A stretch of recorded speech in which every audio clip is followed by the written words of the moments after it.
9 जून 2024 को लगभग रात 9:30 बजे बेंगलुरु के कमाक्षी पल्लिया नाम की एक जगह से गुजरते हुए एक डिलीवरी बॉय की नज़र पास के नाले में पड़ी एक लाश पर पड़ती है। इस बात की खबर वो फौरन पुलिस को देता है और पुलिस उस डिलीवरी बॉय की बताई हुई जगह पर पहुंचती है और डेड बॉडी को पोस्टमार्टम के लिए हॉस्पिटल रवाना करती है। अब क्योंकि पुलिस को डेड बॉडी के पास से किसी किस्म का कोई आइडेंटिटी प्रूफ नहीं मिलता है, इसलिए पुलिस के लिए सबसे बड़ा चैलेंज उस डेड बॉडी की पहचान करना था कि आखिर ये शख्स कौन है और इसके घर वाले कहाँ हैं।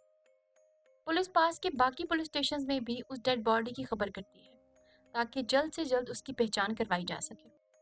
अगले दिन 10 जून को पुलिस को चित्रादुर्गा पुलिस स्टेशन से खबर आती है कि 8 जून 2024 को 33 साल की रेणुका स्वामी नाम के एक शख्स की मिसिंग कंप्लेंट की गई थी, जो अभी तक लापता है।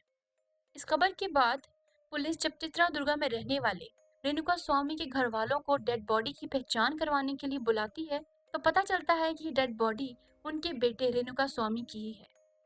रेणुका स्वामी, जो कि एक मिडिल क्लास फैमिली से ताल्लुक रखता था, वो चित्रादुर्गा में अपने माँ बाप और बीवी के साथ रहा करता था। रेणुका स्वामी बहुत धीमे मिजाज का इंसान था और चित्रादुर्गा में अपने घर वालों के साथ बहुत सिंपल लाइफ गुजार रहा था। अब ऐसे इंसान के कत्ल ने पुलिस के मन में बहुत सारे सवाल खड़े कर दिए।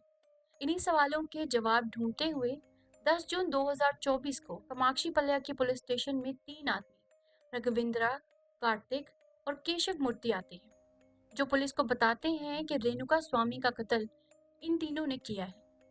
उन्होंने बताया कि पैसे के लेन देन की वजह से उन्होंने रेणुका स्वामी को कत्ल किया। पुलिस जब उन तीनों से अलग अलग सवाल करती है कि आखिर उन्होंने रेणुका स्वामी का कत्ल कैसे, कहाँ और कब किया, तो इन सवालों के जवाब में ये तीनों अलग अलग जवाब देते हैं, जिसे सुनकर पुलिस को इस बात का यकीन हो जाता है कि ये तीनों झूठ बोल रहे हैं। पुलिस इन तीनों की कॉल डिटेल्स चेक करती है, जिससे ये पता चलता है कि ये तीनों 8 जून से 10 जून तक लगातार एक ही नंबर से बात कर रहे थे। पुलिस अब उस नंबर की डिटेल्स निकलवाती है, जिससे पता चलता है कि वो नंबर किसी आम इंसान का नहीं, बल्कि कर्नाटका के जाने माने एक्टर दर्शन तुगुदीप का है।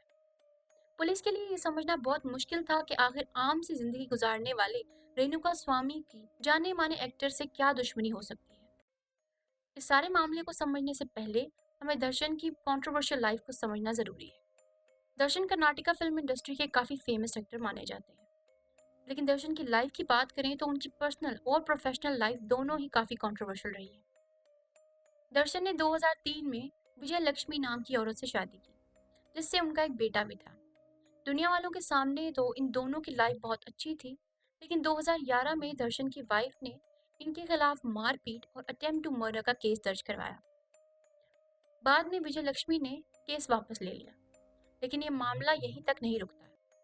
2021 में दर्शन को एक रेस्टोरेंट के वेटर के साथ मारपीट करने की खबर भी सामने आती है, लेकिन इस मामले को भी कोर्ट के बाहर ही सेटल कर लिया जाता है।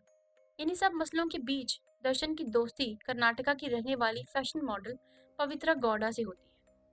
यहाँ मैं तुम्हें बताती चलूं कि पवित्रा गौड़ा पहले से ही शादीशुदा थी और उनकी एक बेटी भी थी, लेकिन बावजूद इसके दर्शन और पवित्रा दोनों का रिश्ता दुनिया से छुपा रहता है।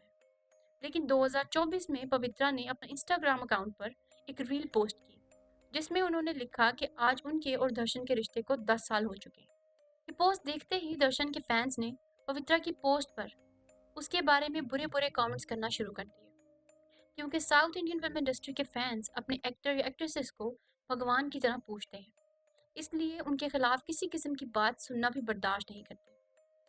पवित्रा की इस पोस्ट पर कमेंट्स करने वाले फैंस में से एक फैन रेणुका स्वामी भी था, जिसने पवित्रा की उस पोस्ट के नीचे कमेंट किए थे। इससे भी जब उसका गुस्सा ठंडा नहीं हुआ, तो उसने फेक अकाउंट से पवित्रा के सोशल मीडिया अकाउंट पर मैसेज किया और उसे धमकी दी कि वो दर्शन से दूर रहे। ये सब देखने के बाद पवित्रा का सबर जवाब दे जाता है और वो ये सारे मैसेजेस और कमेंट्स दर्शन को दिखाती है, जिन्हें देखने के बाद दर्शन अपने एक एम्प्लॉय से पवित्रा का फेक अकाउंट बनाने को कहता है, जिससे वो रेणुका स्वामी को मैसेज करते हैं, जिसे रेणुका स्वामी सच में पवित्रा का रियल अकाउंट मान लेता है और बातचीत के दौरान वो अपना असली नाम और एड्रेस बता देता है। एड्रेस मिलने के बाद दर्शन अपने फैन क्लब के प्रेसिडेंट रघुविंद को रेणुका स्वामी को किडनैप करके बेंगलुरु लाने के 30 लाख रुपए देता है और इस काम के लिए उन्होंने 8 जून 2024 का दिन चुना। 8 जून को रेणुका स्वामी रोज की तरह अपने काम के लिए घर से निकलता है, लेकिन रास्ते में ही उसके सामने एक गाड़ी आकर रुकती है। इस गाड़ी में रघुविंदर था, जो रेणुका स्वामी को कहता है कि वो उसे उसके फेवरेट एक्टर दर्शन से मिलवाने के लिए लेने आया है, ताकि वो उससे मिलकर सोशल मीडिया पर किए गए कमेंट्स की माफी भी मांग सके। स्वामी सबके पीछे छुपी हुई भयानक साजिश से अनजान था। वो बस अपने फेवरेट एक्टर से मिलने का सुनकर बगैर कुछ सोचे गाड़ी में बैठ जाता है, जिसके बाद वो रेणुका स्वामी को बेंगलुरु के एक कंपाउंड में ले जाते हैं, जहां से शुरू होता है एक खौफनाक खेल। वो रेणुका स्वामी को बांध कर डंडों और बेल्ट से मारते हैं। इस सारे टॉर्चर के बाद लगभग रात के 3:30 बजे दर्शन और पवित्रा भी वहां पहुंचते हैं। वो भी रेणुका स्वामी को तब तक मारते हैं जब तक वो बेहोश नहीं हो जाता। बेहोश होने के बाद वो रेणुका स्वामी को इलेक्ट्रिक शॉक देकर फिर से होश में लाते हैं और फिर से उसे मारते पीटते हैं। ये सब कुछ तब तक चलता है जब तक रेणुका स्वामी की मौत नहीं हो जाती। पोस्टमार्टम के मुताबिक रेणुका स्वामी की जुबान और एक कान तक काट दिया गया था और उसकी बॉडी पर 15 लाइफ शॉकिंग इंजरीज भी थी।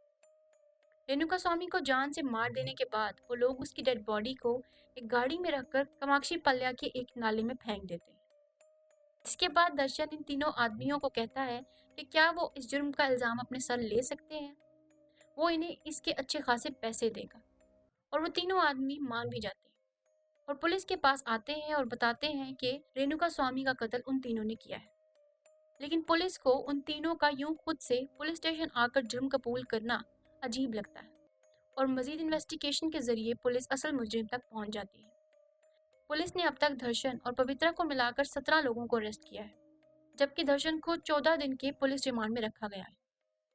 इस केस की इन्वेस्टिगेशन अभी भी जारी है और दर्शन और पवित्रा को कोर्ट क्या सजा सुनाती है, इसका फैसला आना अभी बाकी है। तो दोस्तों, ये थी आज की क्राइम दास्तान। इस केस से इतना तो साफ है कि रियल लाइफ और रियल लाइफ में बहुत फर्क होता है। तुम्हारी इस बारे में क्या राय है, तो मुझे कमेंट सेक्शन में ज़रूर बताना। और अगर तुम चैनल पर नए हो तो तुम चैनल को सब्सक्राइब करना ना भूलना, ताकि हर हफ्ते तुम एक ऐसी ही क्राइम दास्तान सुन सको।